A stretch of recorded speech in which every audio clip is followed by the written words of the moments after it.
"Then don't call this home," my mother snapped, hanging up before I could breathe. I just stood there, phone in hand, the office lights too bright for morning. No, that's not where this story begins. It began in our Kansas suburb spring air, heavy with lilacs and debt, when I opened the family account I'd created to help. The balance glared back $6,000 gone overnight, my name still on every withdrawal.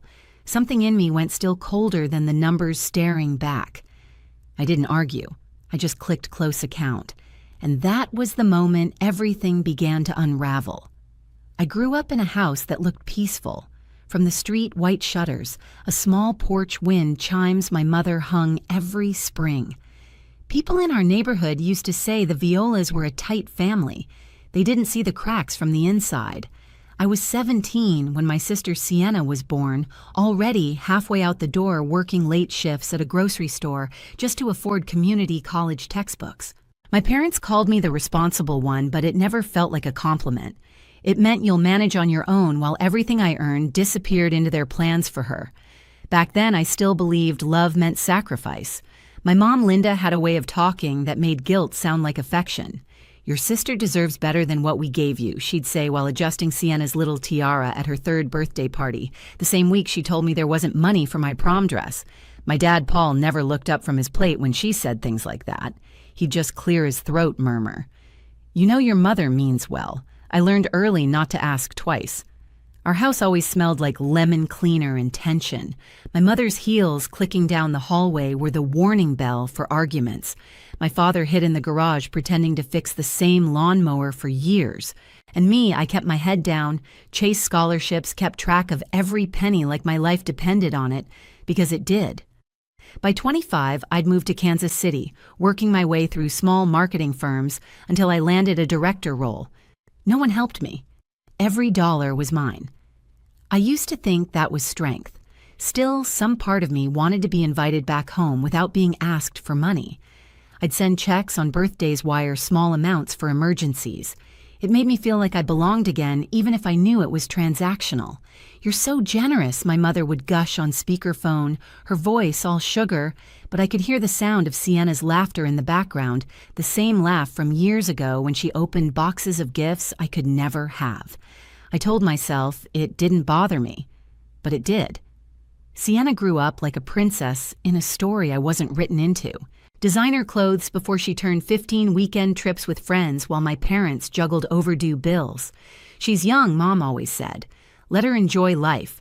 They never saw the irony.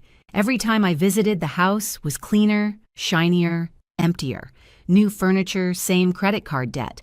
My name started to show up on utility accounts just for safety. I didn't notice until it became routine. Tara, my closest friend from work, used to joke that I was the only person she knew who scheduled guilt into her calendar. She wasn't wrong. Every month I'd log in transfer money and tell myself it was helping them breathe easier. I ignored the small voice whispering it wasn't help, it was control. They didn't ask because they didn't have to. They knew I'd cave. I thought being the provider made me stronger, but it made me blind. I missed birthdays, skipped vacations, stayed late at the office all so my parents could keep pretending we were the family we used to be. Funny thing is, the only time they ever called without asking for money was when the Wi-Fi went out and they needed me to reset the router remotely. That should have told me everything. By the time Sienna hit 18, she was posting photos from restaurants that cost more than my first month's rent. My parents commented with heart emojis under every picture. When I asked how they afforded it, my mother's voice turned soft, too soft. "Don't worry about it, sweetheart. We're managing." I wanted to believe her. I wanted to believe we were finally okay. But deep down, I felt it, that quiet imbalance humming under the surface, the same one that started the day she told me, "Your sister deserves better." Back then, I thought she meant childhood. I didn't realize she meant everything. It started showing in the smallest ways, the tone of their voices when Sienna spoke versus when I did. If she called, Mom's laughter echoed through the house like sunlight. When I called, the line always had static. "Sorry, live bad signal," she'd say, her voice already distracted. Once during Thanksgiving, I offered to bring dessert. I spent hours baking 2 pies from scratch. Sienna showed up with a store-bought cake from Walmart, and Mom still said, "See, that's thoughtful. She's learning." I smiled, but something inside me cracked a little. Sienna's life was a running highlight reel: birthday trips, nail salons, a new car at 17, all financed by luck my parents couldn't afford. They called her our second chance. My father said it once over dinner, carving turkey like it wasn't a knife to my ribs. "We did our best with you, but with Sienna, we get to do it right." I remember staring at the gravy dripping off his spoon, trying not to let my hands shake. Every visit after that felt smaller. My chair at the table moved closer to the corner. My name got lost in group chats filled with prom plans and shopping lists.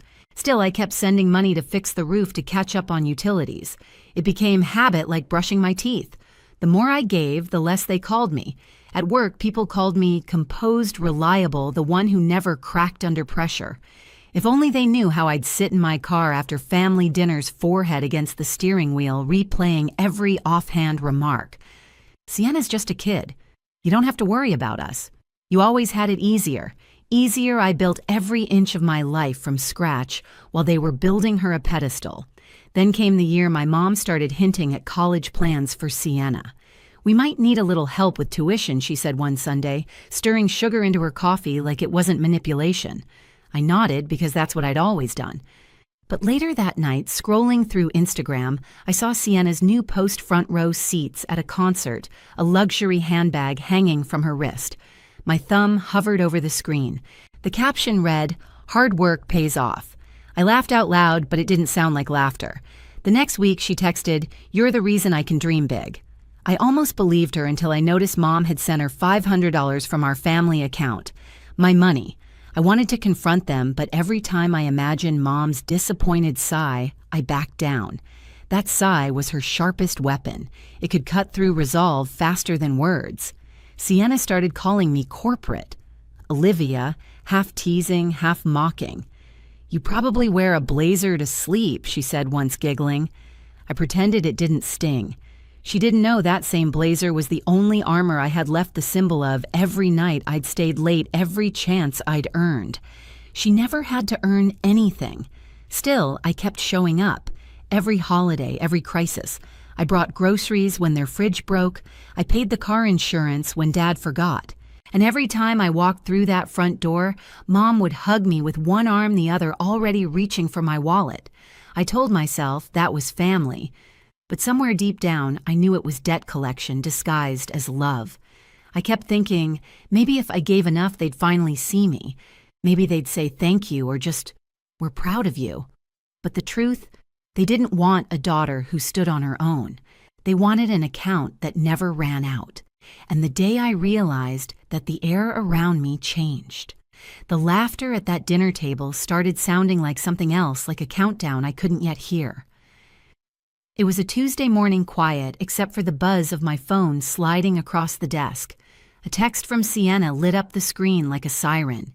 "Need $3,000 for prom? No, hi, no, please." Just that. I blinked, thinking maybe I'd read it wrong. Then another came in.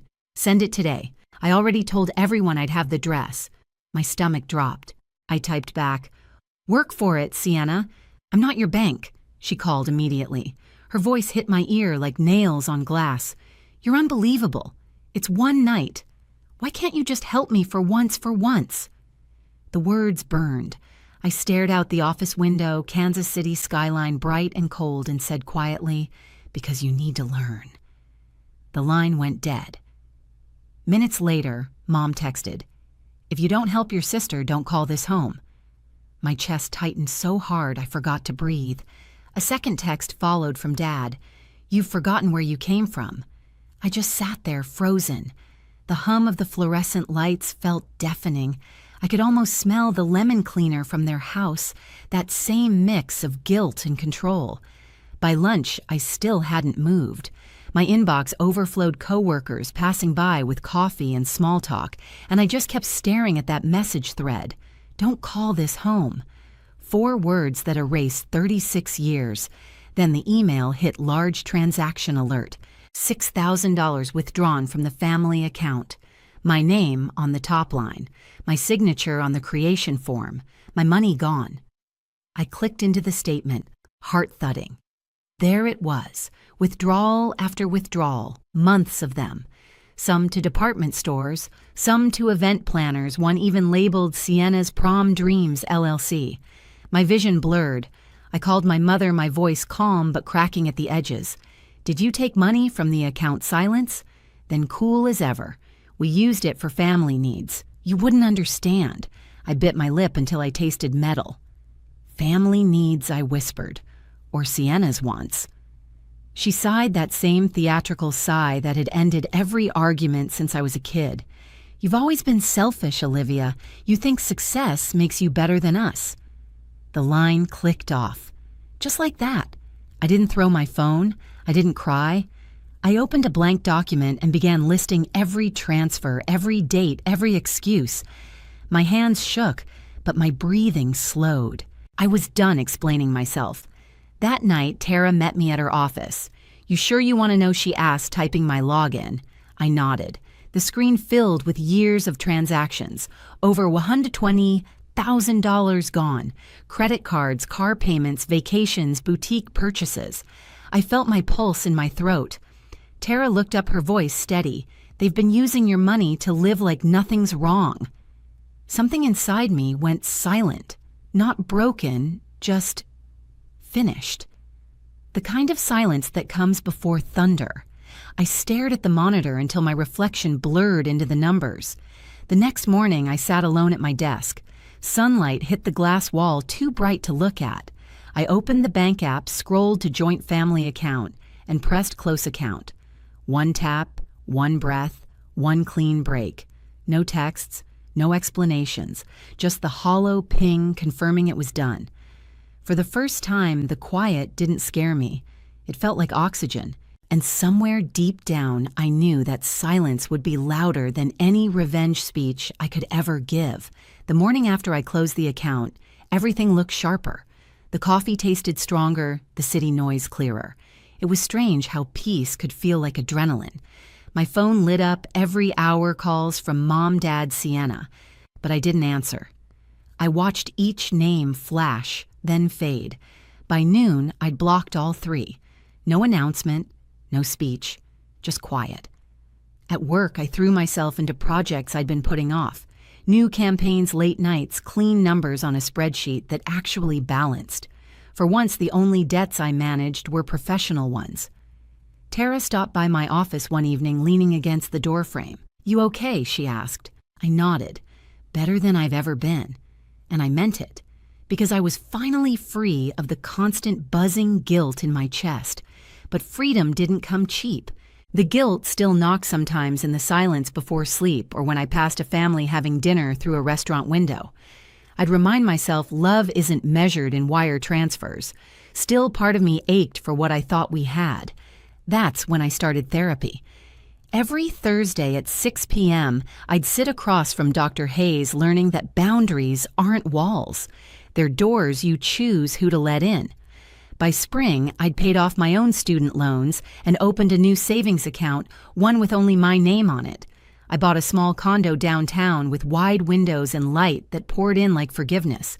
The first thing I put on the counter was a candle, vanilla, like the one Mom used to light before pretending everything was fine. Except this time, it was my light in my home. Tara called it my comeback era. She laughed when I showed her the paperwork for a nonprofit marketing project I'd launched on the side, helping single women manage finances after family manipulation. Poetic justice, she said. Maybe it was. I didn't build it for revenge, but if anyone from my old life stumbled on the press release, that was just bonus. Months passed, and their silence stretched longer than I expected. No apologies, just small ripples through relatives' messages from my Aunt Melanie about how hard things have been back home. I didn't ask for details, but one night curiosity got me. I logged into public property records. The house on Birch Street was listed for foreclosure. I didn't feel joy. Not really. Just a slow, quiet recognition of cause and effect. Choices. Consequences. The same math I'd lived by for years. They'd built their comfort on my exhaustion, and now the ground had given out. The next week, I saw Sienna's name on social media again, working part-time at a clothing store folding jeans under fluorescent lights. No filters, no sparkle. For the first time, her expression looked real, tired, human. I didn't comment. I didn't like the post. I just stared for a second before locking my phone. I spent that evening cooking for myself something I hadn't done in years, pasta wine music. The city outside felt alive, forgiving. I realized revenge didn't have to look like destruction. Sometimes it looked like peace so loud it drowned out the noise they left behind. The next morning, I woke before sunrise, opened the balcony door, and let the cool air fill my lungs. Below me, the streets were empty, quiet. I thought about all the money, all the years, all the begging for love I'd already paid for. Not anymore. And as the first light hit the buildings, I smiled. Not because I'd won, but because I'd finally stopped playing. It happened almost a year later. I was walking through downtown on a Sunday morning, coffee and handspring air, still cold enough to sting my cheeks. A help wanted sign hung in the window of a small boutique, and behind the glass folding sweaters under a flickering light, Sienna, for a second time, froze. She looked older, hair pulled back, face bare. There was no phone in her hand, no designer bag, just quiet exhaustion. Our eyes met through the glass. Her lips parted like she might say something, but she didn't. Neither did I. I just smiled, small and calm, then turned away. I walked to my car, the same one they once said was too much for one person. The engine hummed soft and steady. Through the rearview mirror, the store grew smaller until it vanished behind traffic. I didn't feel triumph, just peace, clean, measured, earned. That night, I lit the same vanilla candle on my kitchen counter. The flame flickered against the window, reflecting back at me like a heartbeat. I thought about my mother's words. Don't call this home. Funny how she was right. I'd found a better one. Outside, the city lights shimmered across the glass towers, quiet and gold. I realized closure wasn't them. Apologizing, it was me no longer needing it. Have you ever had to walk away from people you thought were your home just to finally breathe again? Tell me in the comments. I want to hear your story. My name's Alina Morgan, and I'm 34. If you'd asked me a year ago to describe my life, I'd have said steady. A good job, a cozy apartment, and a man I believed was my future. I built everything on that belief. Turns out stability only matters to people who know what it costs to earn it. Jason never did. Jason and I met in college. He was the charming music major with wild hair and a guitar case, always slung over his shoulder. I was the marketing student who believed that passion needed structure, that talent needed a plan. Somehow we balanced each other, his chaos, my order. Or at least I thought we did. After graduation, he convinced me to move in with him downtown. Rent was high, but I didn't mind covering the bigger share. I'll pay you back when my gigs pick up, he'd say, flashing that confident grin. I believed him. I believed us. He called me his anchor. I called him my spark. And maybe that was the problem. Anchors sink when sparks set everything around them on fire. By the time we hit 5 years together, I had carved out a solid career as a marketing consultant. My days were long but fulfilling. Jason, on the other hand, still floated playing bars, chasing studio dreams, sometimes disappearing for creative retreats that sounded more like excuses than plans. Still, I supported him. When he struggled, I covered the bills, bought new strings for his guitar, even helped him design a personal brand website. We're a team, I used to say. Your success is our success. Looking back, that line makes me cringe, because I was the only one who believed it. It all started unraveling 6 months ago. Jason had been acting strange, distracted, secretive. He'd come home late from jam sessions and spend hours texting someone with a smirk that didn't belong to me. When I'd ask, he'd brush it off. Just Maya from work. She's helping me book new gigs. Maya, the free-spirited sound engineer with tattoos down her arm and a laugh that made everyone look. I met her once briefly at one of his shows. She'd clinked her beer against his and winked at me, like she already knew something I didn't. I ignored the unease, told myself I was overthinking. I'd always been the grounded one, logical, patient, loyal. A month before everything fell apart, Jason started hinting about wanting a break from routine. He said he felt suffocated by schedules, bills, and grown-up life. So trying to remind him what partnership meant, I planned a surprise. 2 tickets to a beach resort abroad. White sands, turquoise water, the kind of place we'd daydreamed about in our broke college days. The non-refundable deposit alone was $2,000, straight from my savings. When I showed him the booking, his face lit up for a moment. Then his smile flickered. "That's amazing," he said, but his voice lacked warmth. "I just don't know if I can take that much time off right now." Something in me twisted. "It's not about time off, Jason. It's about us." He kissed my forehead, murmured, "We'll see." We never did. The night it happened was ordinary Tuesday, gray skies, the smell of rain on the city pavement. I came home early, arms full of takeout from his favorite Thai place. I set the table, lit a candle. Small gestures, small hope. He walked in at 8. The door creaked, his steps slow. "Hey," I said softly. "Thought we could have a nice dinner. How was rehearsal?" He didn't answer right away, dropped his bag. Then, eyes avoiding mine, he muttered, "Alina, we need to talk." I froze. That phrase every woman knows, it's the prelude to something awful. He sat across from me, elbows on knees, hands rubbing his temples. "I've been thinking a lot. About us. I love you, but..." He sighed, and the next words came like a dull blade. "We're better as friends." I blinked. "Friends?" My laugh cracked. "What does that even mean?" "You're amazing," he rushed on, "but I feel like we've grown apart. You're focused on work security, all that. I need something different. Someone who..." He hesitated. What I demanded. "Who gets me?" he said finally. "Maya does." The candle flickered between us, its light trembling like my heartbeat. He talked fast then about chemistry, energy, spontaneity, about how Maya made him feel alive. I listened and numbed to the justifications tumbling from his mouth like a pre-written script. "So you've been cheating," I said quietly. He rolled his eyes. "It's not cheating if we've been drifting for months. You must have noticed. I've been dropping hints." "Hints," I whispered. "You mean those social posts about needing adventure and new energy? That was you, hinting." He shrugged, unapologetic. "Come on, Alina. You're too logical sometimes. You plan everything to death. With Maya, it's different. She's spontaneous." My chest tightened. All I could think about was the countless times I'd sacrificed to make him comfortable working overtime so he could chase gigs, turning down promotions that required travel because he wanted me nearby. And now I was too stable. So I asked, voice steadier than I felt, "What happens now?" "I think we should end it," he said, standing, "but stay friends. We've got history. No reason to be bitter." "Friends," I repeated, tasting the word like poison. He gestured toward the table, oblivious. "And about the trip, you already paid the deposit, right? We could still go as friends. I'll pay you back my half later." The audacity made my vision blur for a second. He dumped me, admitted to cheating, and still expected a vacation. Something inside me broke, but not the way he expected. It wasn't anger, it was silence. Cold, cleansing silence.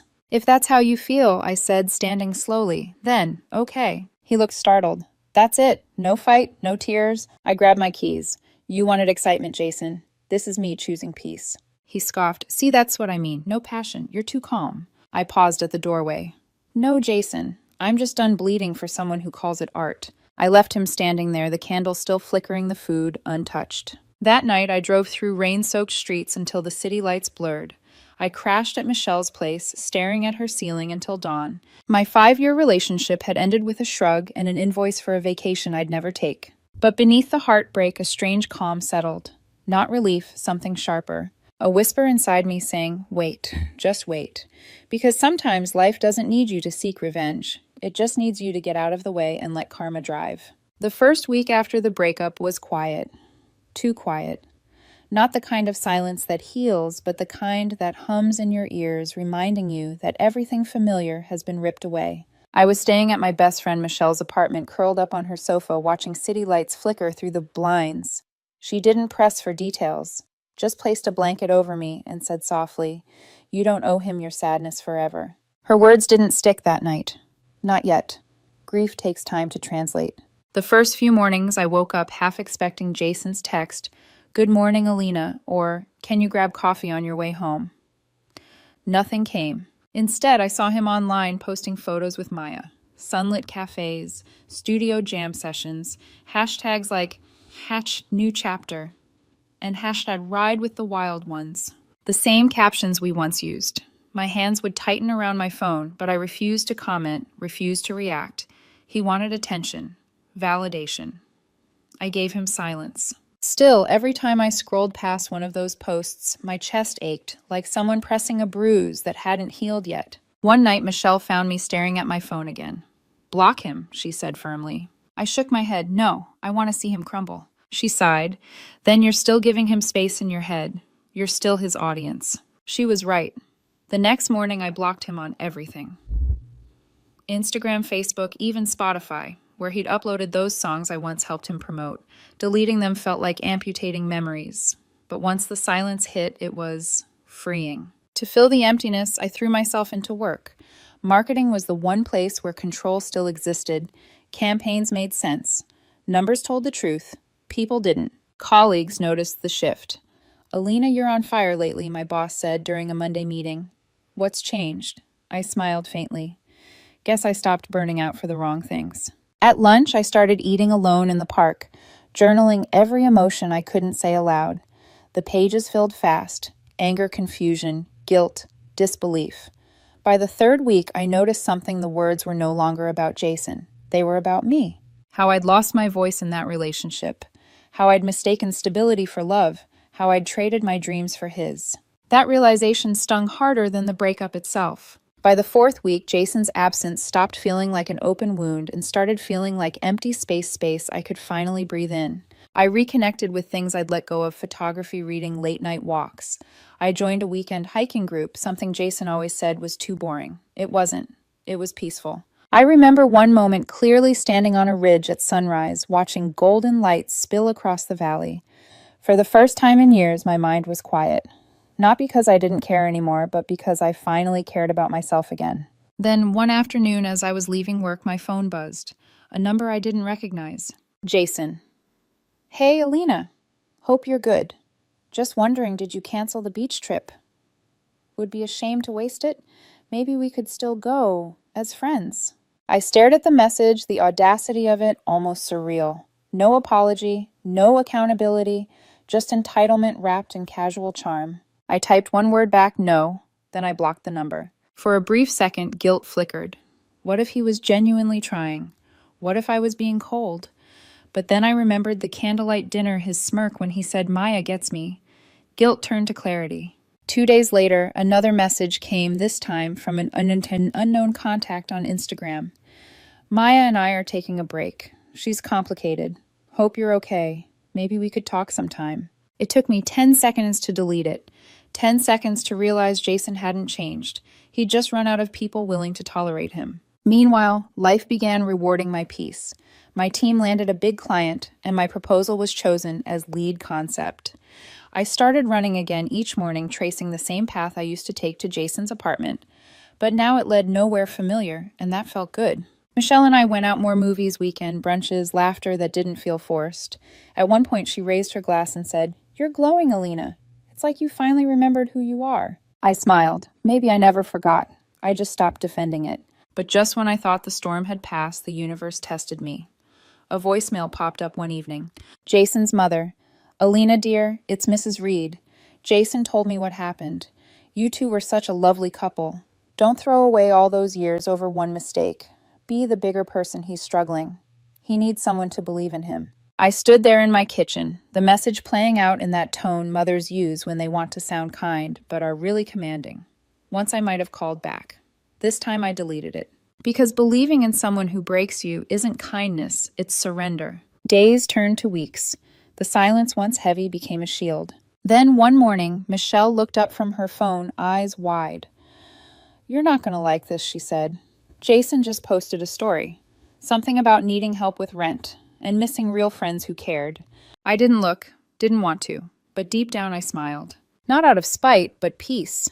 Because karma was finally warming up, and I didn't have to lift a single finger. By the time a month had passed, I had mastered the art of silence. No more stalking Jason's socials.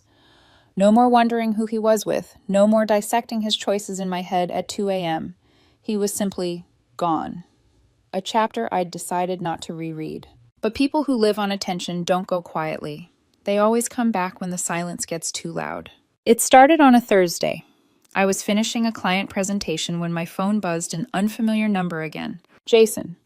Hey, just checking in. Don't be mad. I miss talking to you. Maybe we can grab coffee. I'm sorry things got weird. Weird. That's what he called cheating now. I stared at the message, the word sorry, standing out like cheap glitter shiny, but meaningless. I deleted it without replying. 10 minutes later, a new message popped up. Also, about that vacation deposit, you still have the booking, right? I can send my share soon. Would be a waste not to use it. I laughed out loud. In the middle of the office.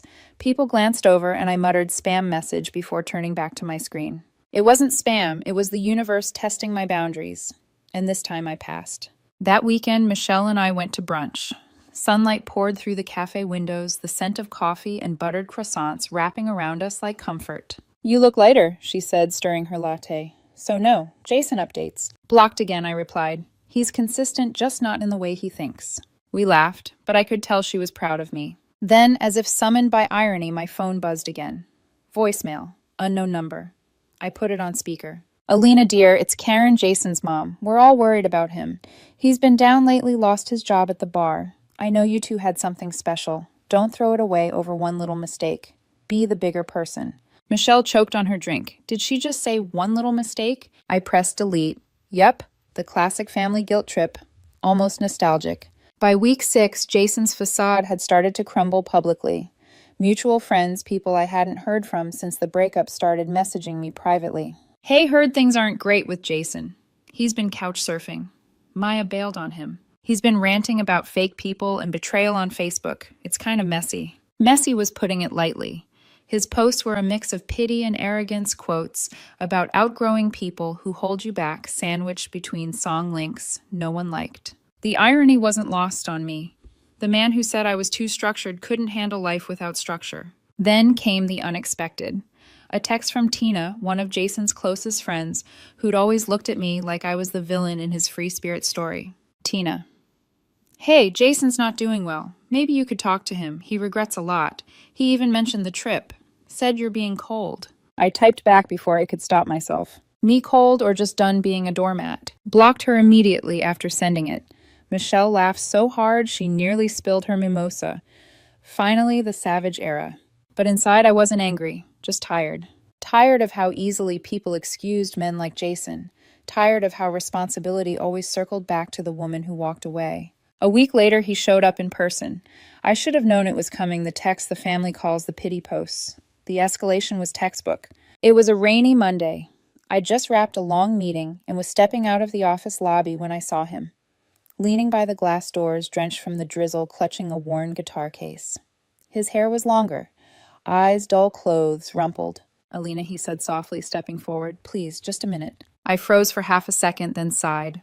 Make it quick. He ran a hand through his hair, voice trembling. I messed up, okay? Maya wasn't who I thought she was. She left. Took my stuff. I lost the bar gig. Everything's falling apart. I said nothing. He took that as an invitation to continue. I know I hurt you, he went on, but I'm sorry. I was stupid. I miss us. I miss how you kept me grounded. You were my calm, my home. My calm, my home. Funny how people remember your worth only after they've used it up. Jason, I said evenly, you didn't lose me. You threw me away. Big difference. He swallowed. Can we talk just coffee? Or look, that vacation's still there, right? Maybe we could go together just to clear the air. I almost laughed. You think a vacation will fix what you broke? He stepped closer, eyes pleading. I just need a break. Everything's a mess. You've always been the strong one. Please help me out just this once. There it was again, the entitlement, the soft manipulation, the assumption that my empathy was still his safety net. I met his gaze steadily. You said you wanted adventure, Jason. This is what it looks like. You don't get to crawl back when the world stops clapping. His expression shifted, pleading, turned to bitterness.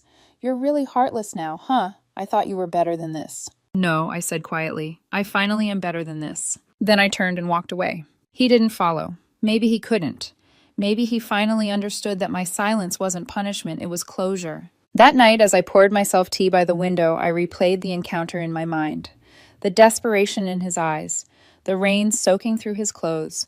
Once I would have pitied him. Now I just saw consequences. Because love isn't about rescuing someone from the storm they created. It's about walking out of the rain before it drowns you too. The next morning I expected to feel shaken, but I didn't.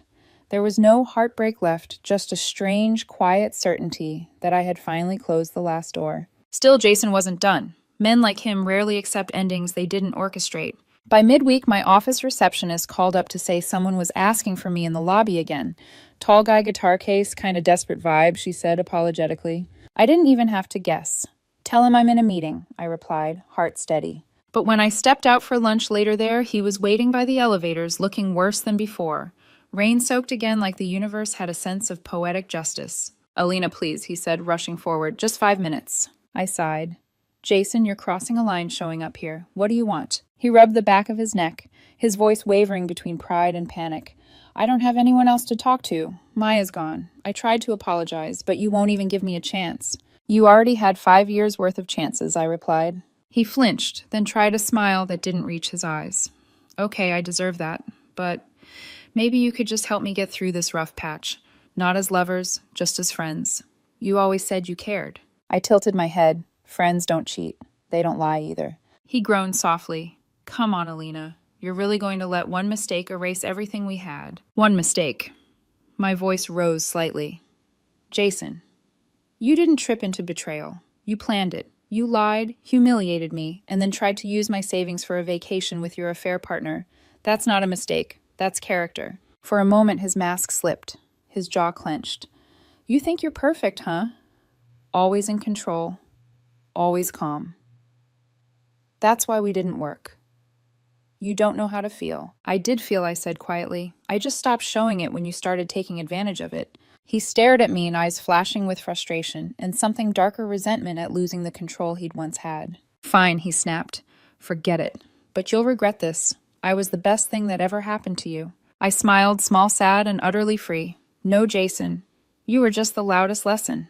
I turned away and walked out of the glass doors without looking back. He called after me once more, voice cracking. You'll miss me someday.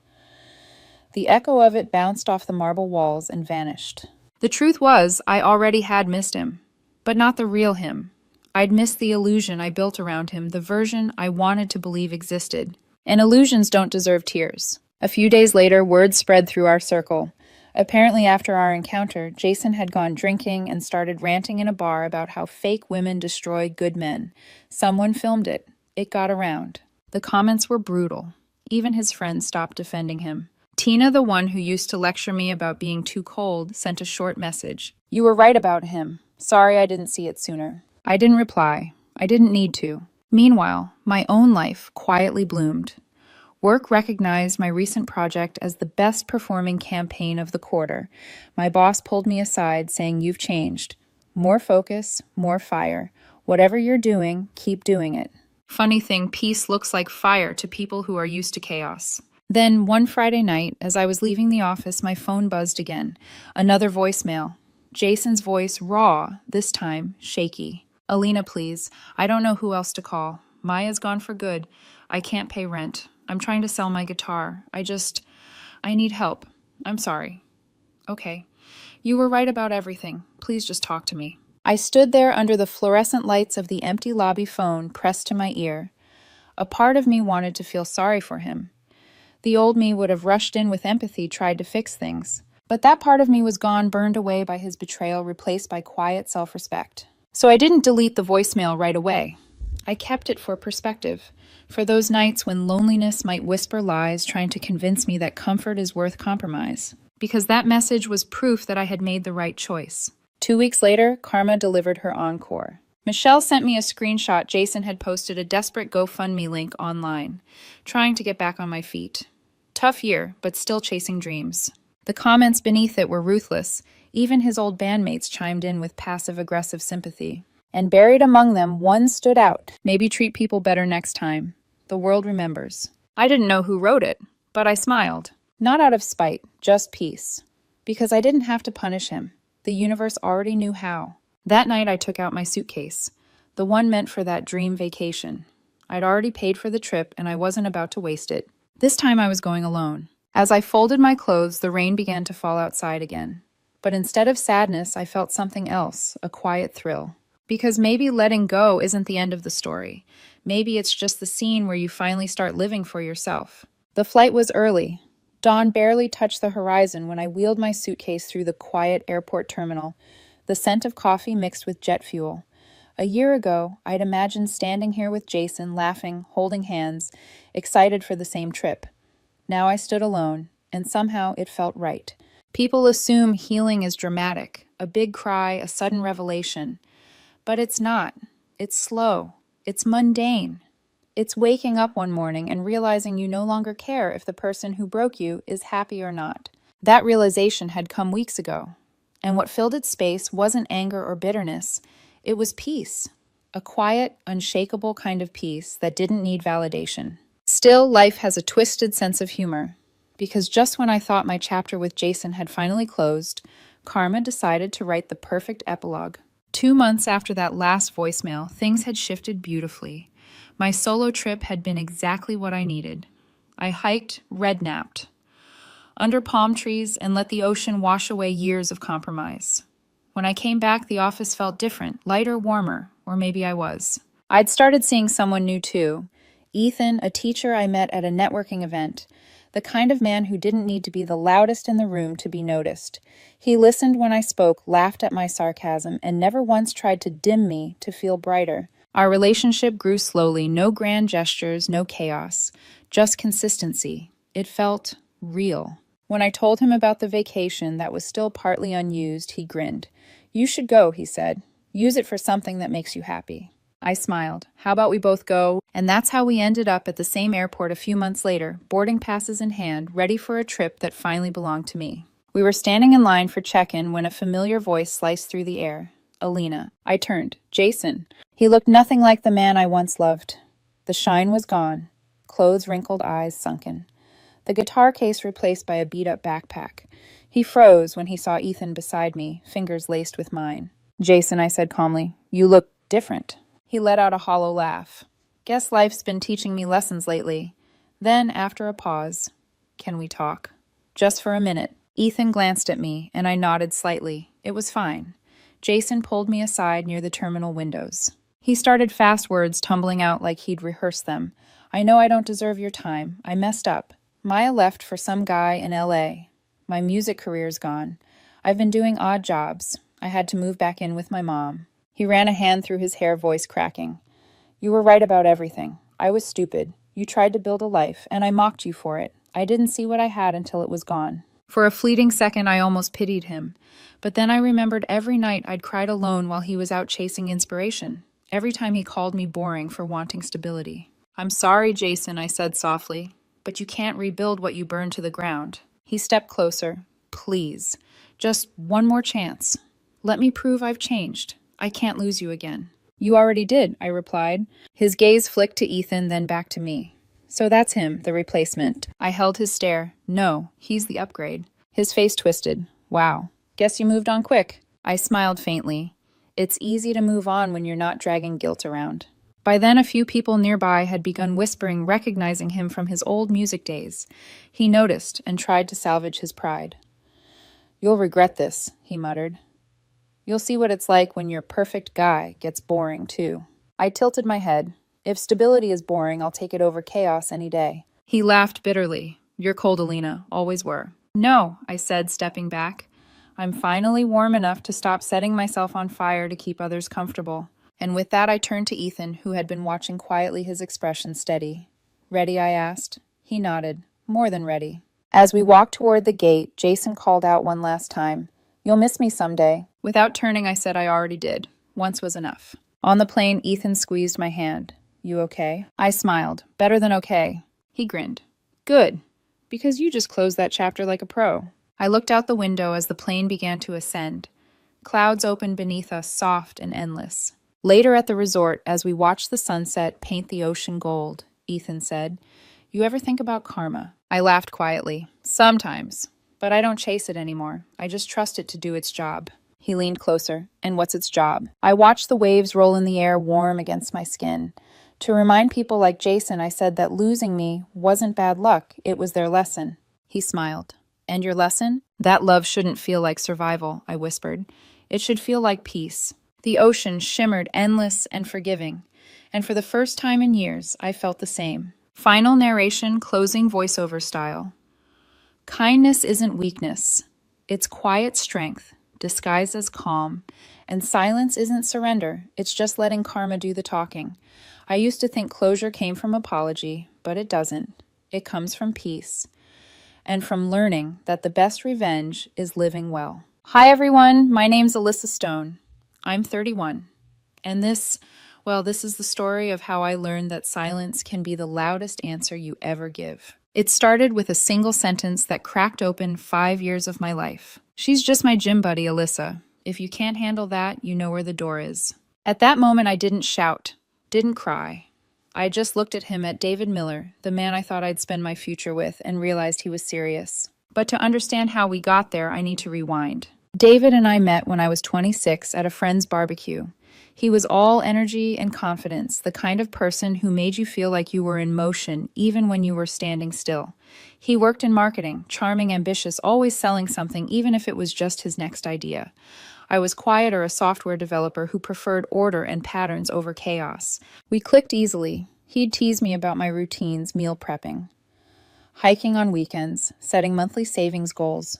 You're like a spreadsheet with a pulse, he used to joke. I'd laugh because back then it felt like affection. For a while, we balanced each other. He'd pull me out to rooftop parties, I'd pull him back towards structure. When he decided to go freelance, I helped design his website and handled invoices while he networked. We were partners, or so I thought. I even turned down a promotion that required relocation because he said he couldn't handle long distance. We need stability, Alyssa, he told me. I believed him. Back then, I thought sacrifice was the proof of love. The first shift came subtle, like a crack beneath paint. David got obsessed with fitness. What started as morning runs turned into two-a-days at an upscale gym downtown. He started posting progress pics, motivational quotes, rise and grind captions. It was harmless at first. Everyone needs a hobby. But slowly the gym became his whole personality. That's where Jessie appeared, his new training partner. She was in his stories, constantly spotting him on squats, laughing between sets, flexing for the camera. He'd scroll through her posts during dinner. Look how clean her form is, he'd say, or, she's such a beast, makes me push harder. The first time he said, you could learn a thing or two from her, I laughed it off. The second time I felt my stomach tighten. I tried to talk to him once. I remember the rain tapping on the kitchen window while I stirred soup. David, can we talk about those posts? The ones with Jessie? They make me uncomfortable. He didn't even look up from his phone. Oh, come on, Alyssa. Don't be one of those girlfriends. It's just the gym. But you're in almost all her photos, I said softly, and you cancel our plans for her sessions. He finally glanced up, smirk tugging at his mouth. You're overreacting. Maybe if you joined us more, you'd understand. The way he said us hit harder than I admitted. Weeks passed, each one heavier than the last. He started staying out late networking, he called it. The warmth between us shrank to polite updates and half-hearted smiles. I was doing everything to keep it together, cooking, listening, reminding him of bills, trying to be supportive even when it hurt. Then one night I found the messages. I wasn't snooping. He'd left his phone unlocked on the counter while showering. Notifications kept flashing Jessie's name heart emojis, can't wait for tomorrow's session. I stood there, heart thudding so loud I could hear it over the water running. When he came out, towel around his waist, I just held the phone out. We need to talk. He froze, then frowned. What the hell, Alyssa? Were you going through my stuff? No, I said quietly. You left it open. I saw the messages. He rolled his eyes. Oh my God, you're making drama out of nothing. She motivates me, that's all. Then why the hearts? He smirked. You really think a few emojis mean I'm cheating? Grow up. That word grow up was gasoline. David, I said, forcing calm, we've been together 5 years. I'm not accusing you. I'm asking for honesty. He sighed, frustration blooming into arrogance. Fine. She gets me in ways you don't. She's spontaneous driven. You're safe, comfortable. But I need someone who pushes me. So you flirt with her? It's harmless, he said. Then, with a shrug that could have shattered glass. Yet. The word echoed in the room like thunder. Something in me switched off. I wasn't angry anymore, just done. So there is something going on, I said. He threw his towel over the chair, pacing. God, you're so dramatic. I can't breathe around you anymore. Jessie doesn't interrogate me. She lets me be me. Right, I murmured. She lets you be someone else. He stopped, glared. If you can't handle me having female friends, maybe you're not the person I thought you were. Friends don't replace relationships, I said. Handle it or don't. Alyssa, he snapped. She's my gym buddy, and if you can't handle that, you know where the door is. That's when everything went still. I remember the hum of the refrigerator, the rain outside, the faint smell of citrus detergent. I looked at him, saw no trace of love, just a man defending his ego. I didn't argue, didn't ask him to reconsider. I turned, walked to the bedroom, and started packing. Jeans, laptop, toothbrush. My hands shook, but not from fear, from clarity. David leaned on the doorframe watching me. You're really doing this. You're overreacting. Maybe I said folding a shirt, but at least I'm reacting. He scoffed. Fine. Run away. You'll regret it. Who's going to cook your boring meals now? I zipped the bag, looked him in the eyes. Someone who deserves my calm. Then I picked up my keys, walked out, and closed the door behind me. The click of the lock sounded like a gunshot, signaling the start of something new. That night, I drove to a friend's apartment parked outside and sat there for a long time. My hands trembled on the steering wheel. The city lights blurred in the rain, reflections bleeding like memories I wasn't ready to face. But under the ache, a strange stillness grew. He told me where the door was, so I walked through it, and I didn't look back. The first morning after I left, David felt like a hangover without the party. No smell of his protein shakes, no pounding music from his workout playlists, just the hollow quiet of a borrowed couch and my thoughts echoing too loud. I made coffee in my friend Mia's kitchen, hands trembling as I poured. She tried to lighten the air. You can stay here as long as you need, she said, voice soft. Thanks, I whispered, staring at the dark surface of the cup. I don't even know where to start. Start with breathing, she said, and don't text him. I smiled weakly because that was the hardest part, the silence. When you've spent years orbiting someone's moods, the stillness after feels unbearable. My phone stayed face down, yet my mind buzzed with what-ifs. Would he notice I was gone? Would he miss me? Would he even care? Days blurred.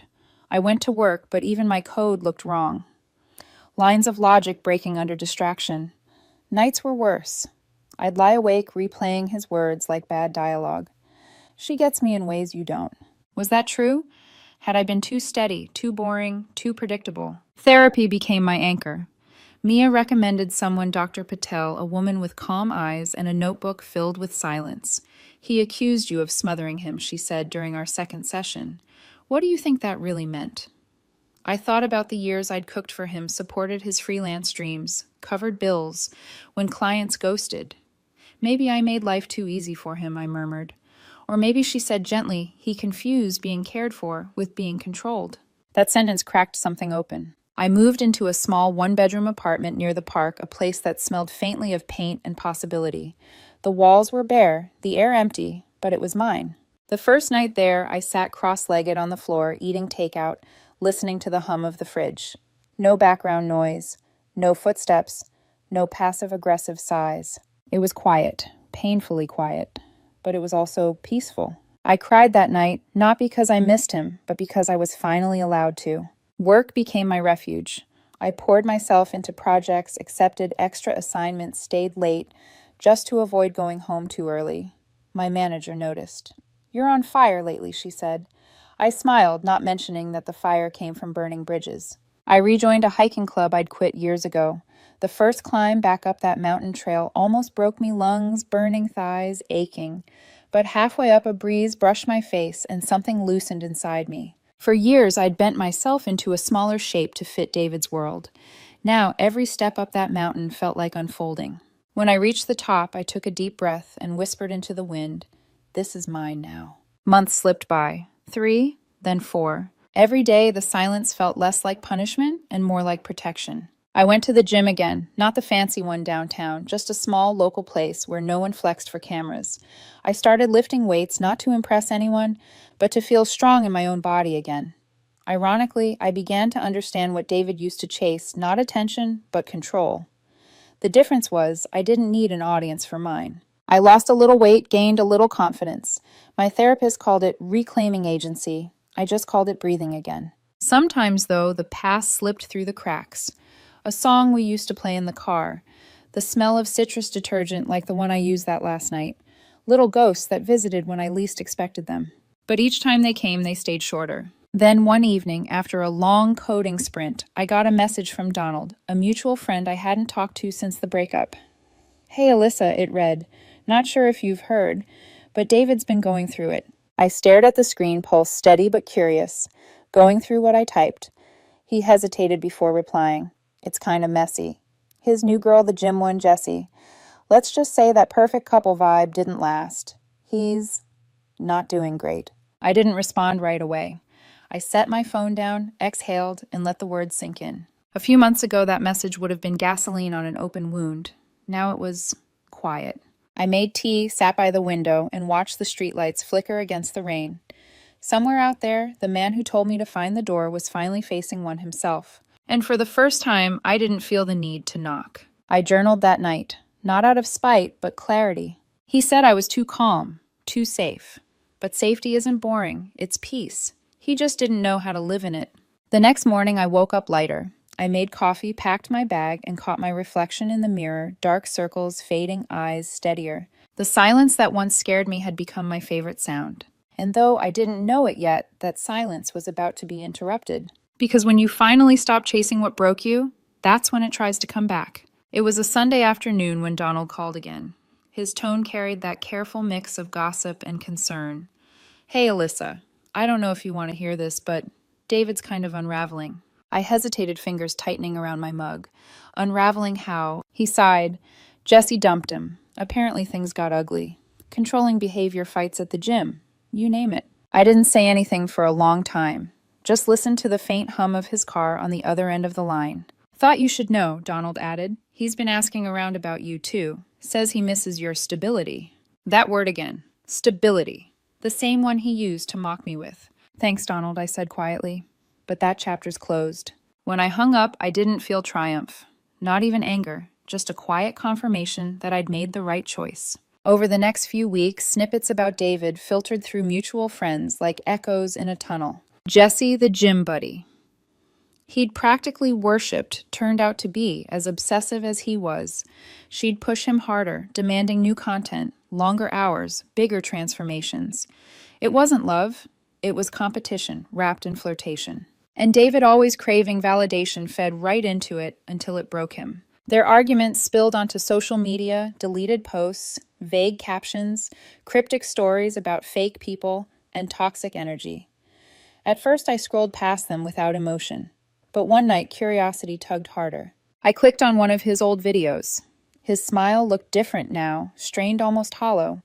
The man who once laughed at my quiet routines now looked lost without them. Meanwhile, my life was unfolding in the opposite direction. I'd been promoted to lead developer, a role I'd once turned down for him. My small apartment no longer felt temporary. It was home. I'd started developing a wellness tracking app, combining mindfulness with time management tools I'd once needed to survive him. My therapist called it transforming pain into pattern. I just called it progress. The irony wasn't lost on me. While David's world spiraled around gym mirrors, and applause, mine grew quietly stable, steady as code compiling without error. One evening, I stopped by the grocery store near his old apartment. The cashier, a woman who used to know us both, smiled awkwardly. "Haven't seen you two around in a while." "How's David?" she asked. I paused. "We're not together anymore." Her expression softened. "Oh, well, maybe that's for the best. He came in a few weeks ago looking different. Angry. Told off a staff member over a discount card." I nodded, setting my items down gently. That sounds like him. But as I walked back to my car, the wind felt strangely heavy. There was a time when I would have rushed to fix him, bring soup, soothe his temper, carry his chaos. Now all I felt was distance. The next morning, while brewing coffee, my phone buzzed. Unknown number. "Alyssa. It's David. Can we talk?" I froze mid-pour, the bitter aroma filling the kitchen. It had been nearly 7 months since I'd left. 7 months of silence. I didn't reply. I deleted the message. But later that night, another text appeared. "Please." I messed up. Jessie wasn't what I thought. I miss what we had. I placed my phone face down, heartbeat steady. In the silence, I realized I didn't miss him. I missed the version of myself I'd abandoned to keep him happy. A few days later, Donald sent me a link, a thread from someone who claimed to be one of David's old clients. He bailed on a campaign halfway, stopped showing up. Jessie handled everything until she dropped him too. Guess he's back at square one. The comments underneath were brutal. He used to act like he was better than everyone. That couple was exhausting. Didn't he cheat on his last girlfriend? I didn't read more. The satisfaction that should have come never did. I'd grown past needing karma to prove my worth. Because here's the truth I'd learned through therapy: karma isn't revenge, it's revelation. It doesn't destroy them, it just shows who they always were. Still, curiosity lingered. One rainy night, I found myself walking by the old gym lights dimmed behind the glass. Through the window, I saw him, David, alone at the bench press. No crowd, no camera, no Jesse. Just him, smaller somehow, like gravity finally remembered him. For a brief moment, he looked up, eyes catching mine through the glass. Surprise flickered. Shame followed. I nodded once, polite, distant, then turned away. My steps echoed down the wet sidewalk, rhythmic, steady. I didn't look back. That night, as I crawled into bed, I realized something that felt like closure. Real closure, not the kind you beg for. I didn't hate him. I didn't forgive him either. I simply didn't owe him anything anymore. The world he'd built on ego and applause was collapsing, and I was finally free from its debris. The next morning, I woke up early, stretched, and went for a run. The air smelled clean. My lungs burned, but in the best way, like starting over. David's world was cracking, yes, but mine was finally whole. It started with a soft buzz on my phone during a morning run. Unknown number, Alyssa, please. I need to talk. I ignored it. 5 minutes later, another. You were right about everything. Jesse was toxic. I'm sorry. By the time I finished my jog, there were 6 messages. By the end of the week, 23. Every single one ended the same way. I miss your calm. Calm. The same calm he'd once accused me of mistaking for love. I didn't reply. Therapy had taught me that silence is an answer too. But silence, I learned, is also fuel for the desperate. Soon came the emails. Long, sprawling apologies full of self-pity and half-accountability. You didn't deserve how I treated you. Jesse isolated me, made me doubt myself. I was broken, and you were the only person who ever grounded me. There it was again, the word grounded, like I was some emotional first aid kit he could call when the world turned on him. I didn't respond to those either. Instead, I kept building my app. Ironically, it was starting to gain traction, a mindfulness tracker that helped users measure emotional energy. My therapist smiled when I showed her. You're turning your pain into data, she said. That's healing. Still, the notifications came, and then the calls. At first, I let them ring out. Then came the voicemails. Hey, it's me. I know I screwed up. But you're different, Alyssa. You always saw the real me. Next night, I just need to hear your voice once. Then slurred at midnight. I can't sleep. I keep seeing you walk out that night. You were right. You were always right. His desperation was exhausting, like an echo from a past I'd already buried. But the part that stung, the part that made my stomach twist, was how easily he slipped between remorse and manipulation. 2 days later, you could at least answer, after everything I did for you. Everything he did for me. I laughed out loud at that one. Then came the guilt brigade. Donald texted, Hey, I know it's weird, but David's a mess. Maybe just talk to him once. He says he just needs closure. Closure. The word people use when what they really mean is permission to rewrite the ending. No, I texted back. He already got closure. It was the sound of me closing the door. A few days later, a call from an unfamiliar number. A woman's voice. Sharp. Defensive. Hi, Alyssa. This is Lydia, David's sister. He's been depressed since you ghosted him. I paused, forcing my voice steady. I didn't ghost him, Lydia. I walked away from being mistreated. She scoffed. Everyone makes mistakes. He's family. He deserves compassion. And I deserve peace, I replied softly. Then I hung up. My hands shook a little afterward, not from guilt, but from the effort of holding my boundary. The next week, the tone of his messages changed again. From apologies, guilt, anger. You're heartless. You think you're better than me now. Don't pretend you didn't love me once. I heard about your little app. Must be nice having everything while I'm falling apart. Then silence for 3 days. On the 4th night, a new voicemail. His voice was soft, tired. Alyssa, please, I've lost everything. Jesse drained me dry, money, clients, friends. My lease is up. I can't even sleep. You were the only one who ever made me feel safe. I'm begging you. Just dinner, that's all. I sat on the couch, phone in hand, listening to the quiet after his words faded. There was a time I would have run to him, but that version of me, naive, accommodating, endlessly forgiving, was gone. I deleted the voicemail, then blocked the number again. But he wasn't done. Emails from new addresses appeared. I just want closure. Can't we at least be friends? I know I don't deserve it, but maybe you can find it in your heart. I stopped reading halfway through each one.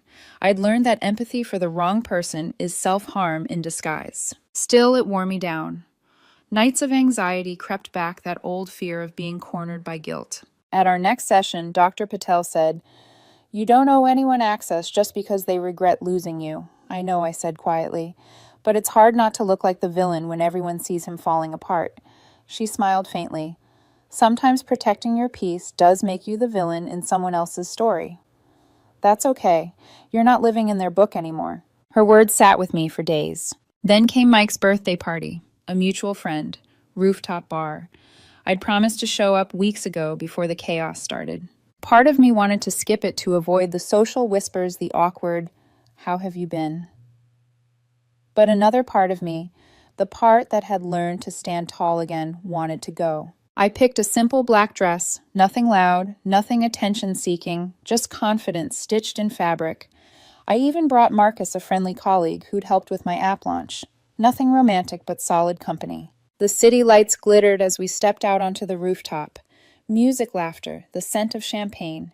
It felt good to be among people again, not ghosts. Then, just as I was laughing at something Marcus said, I felt it, that prickling awareness of being watched. I turned, and there he was. David, standing by the bar, holding a drink like a lifeline, his once pristine posture slouched, eyes rimmed, red hair, unkempt.